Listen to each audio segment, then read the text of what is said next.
show, the warden for the Parnell Correctional Facility, Noah Nagy, along with trades instructor with MDOC, Keigle Johnson. Welcome to the show. Thanks, Bart. Appreciate it. Yeah, last time I saw Noah, he was marching in the Rose Parade.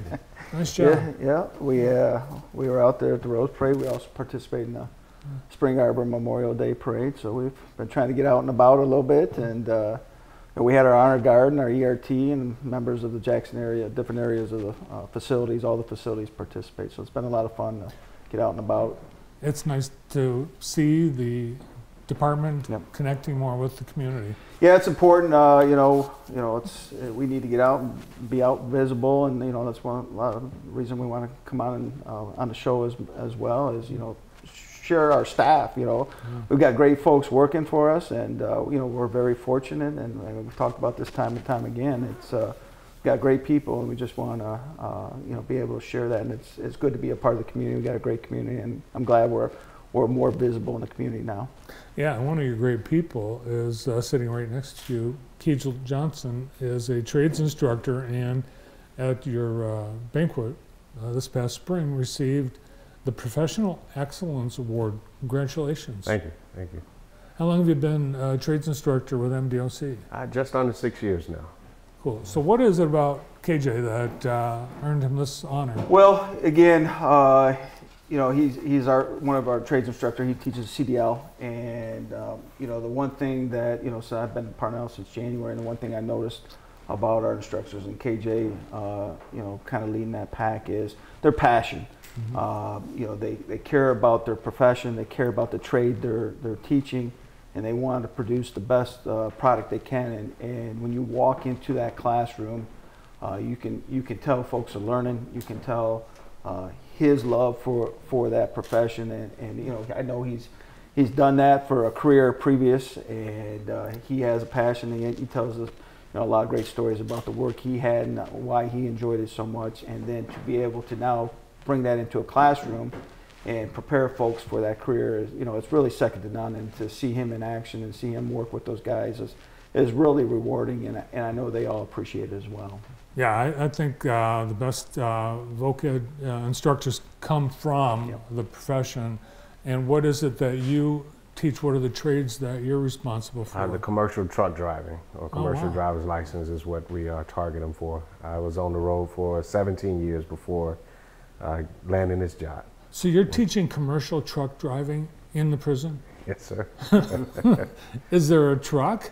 We do have a truck. Really? So they're driving a truck? Well, we get our hands on the truck part of it. Okay. We're not actually driving it yet. We have simulators for that part. Mm-hmm. Well, that's one area where everyone knows there's too many openings for not enough people, and you want to change that. Absolutely. Yep. So what is the difference between teaching trades in a regular vocational education place like the Career Center or college, and doing it in a prison setting? Well, it's definitely a more controlled environment, but at the same time, we have people who are getting ready to get out, and they are in desperate need of a trade or something that's going to keep them from coming back. And so we're just trying to prepare them for that by giving them all the tools necessary. And like you said, with the shortage of drivers, so I never would have thought something like this would have existed inside of a prison. So when we have our leadership that's willing to take that chance, in order to prepare them for that, I was glad to be part of it. Can you actually get a CDL while you're in prison? Well, we get them all the theory training portion of it now. Okay. That's required by law. But once they leave us, they actually go to a trucking school. They don't have to spend as much time there because they've already completed the in-class portion. And your students, what's the difference between a student in your class inside a prison versus someone that's out and free? Yeah. Well, I would like to say me. But, again, like you say, the passion of it doesn't seem like work, but they're totally focused. They get a little more time in. We have them every day, so 5 days a week that we have them there. And so they're really getting to fine tune. I'm still doing some of the things that I did as an experienced driver, sharing with them that maybe they're not exactly getting into school because they want to hurry and get them behind the wheel to train. It's an incentive for someone to get out, to make really the most of the time they're in, so that once they're out, they can get a job. Absolutely, and I mean, all of our instructors are doing a great job with it, but it's modeled around basically getting up and coming to work every day. You know, you have to be at work at a certain time. These guys have to be, you know, at their class at a certain time. It's, you know, that's the priority. They're there all day, getting the instruction they need, and so that when they are out, they're sitting in a position where they have an opportunity to be successful. So, you know, like we talked about, KJ's done a great job of setting that foundation for that. So. And you're also part of the MDOC Honor Guard. Yes, sir. And that's pretty competitive to get on, selected to be on the Honor Guard, isn't it? It is. It is. It's a process.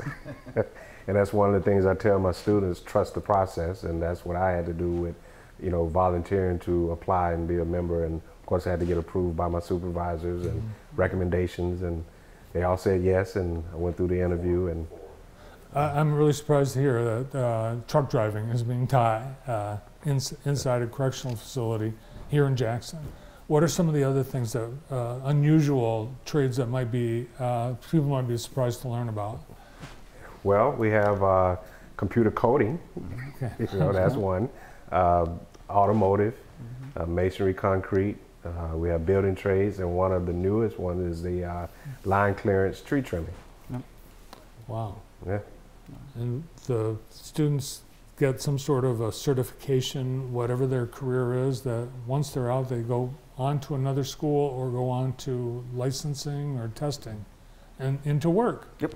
Yep. Have you found the employers and potential employers react to someone that is now certified to be a truck driver that does have a prison record? Well, we have employers out all the time to come out, see the actual work that's done. And then the trades that we have currently in our vocational village are geared towards what the needs are of the community. You know, we need truck drivers. We need masonry, and we need auto mechanic. I mean, we need these professions, and you know, a lot of cases are getting state or federal license, right? I mean, with the CDL, you can talk about what exactly they're getting there. Yeah, once they finish with us, we partner with the Department of State, so they take their actual Secretary of State tests there. Now, they don't get issued their permits, but they've qualified, so once they are released, they go to Secretary of State, they go get their DOT physical, and, you know, then it's on to the driving school. So, but they actually earn the commercial learner's permit, so the CLP, which is a step further than if they weren't in that theory training already. So the equipment, the simulator, the truck, it's all in there in the vocational village. Yep. Wow. Yep. Are you afraid someone could drive it through the wall? They're not driving that. Now we have the for their driving practice. They have the simulators that we're using. Good. Yeah. Oh, they want to get out, but they want to get out legally. Right. Yes. Yeah, we're yeah. doing things the right way. And you want people to come in. You've got another hiring event coming up. Absolutely. As always, we have recruiting events, and coming up next week, June 20th, we'll have another Jackson area recruiting event. From 9 to 5, we'll do interviews, PT test, and you know, application process. It'll be over by our complex, the Jackson Training Complex, 4000 Cooper Street. We'll also be out this Saturday here downtown at the Juneteenth Job Fair from 2 to 8. So we're visible and easy to find. So folks are looking for a job, you know, we're available and have plenty of opportunity for them. And as we've seen, we have lots of opportunities. You know, get your foot in the door as a corrections officer, but the door is wide open from there as far as what direction you go, whether it's education and trades instructor, and so forth. I mean, there's just ample opportunity on a statewide level, and a lot of neat careers, fulfilling careers, and you know, we're very fortunate to have great people like KJ leading the way for us. Are there opportunities for MDOC to actually hire people that get job training at prison, like kitchen or cook, culinary, or any kinds of trades that you're hiring for? Is it possible? For us right now? Yeah. No, right now we don't have any of that. Okay. What all of our folks are coming. From outside? Yeah. Yeah. Yeah. All right. Well, if you want to learn about the opportunities, it seems like every time you're here that you raise the pay a little bit. It's pretty good pay, and I think if folks gave it a shot, they'd be happy with their paycheck, no doubt about it. Well, Keigle, congratulations on receiving the Professional Excellence Award and being part of the Honor Guard. Thank you. And great to see you. Thanks for coming in. Absolutely. No, always good to see you. Thanks. Absolutely. Thanks, Bart. Appreciate it. Warden at Parnell, Noah Nagy, and Trades Instructor, Keigle Johnson. We'll be continuing